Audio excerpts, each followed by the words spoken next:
আজকে এই যে ফজরের সময় এগুলা সব তো তারা ভেঙে ফেলছিল। আমরা কালকে রাত্রে 11:30টার সময় কাজ করে চলে গেছি।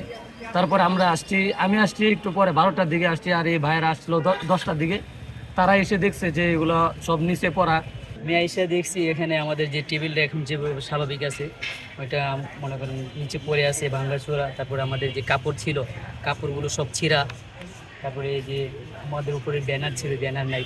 গতকাল আমরা রাত 11:30 পর্যন্ত দিকে কাজ করছি, মানুষগুলোকে ভোটার যে একটা স্লিপ সব কিছু দিছি। এরপর আমরা চলে গেছি।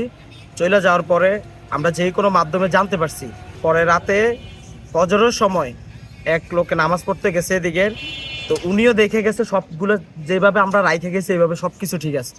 পরে উনি নামাজ পড়ে আসার পরে দেখতেছে সব কিছু মানে এই টেবিলগুলো সব কিছু পালাই দিছে, এরপরে ভাঙছে।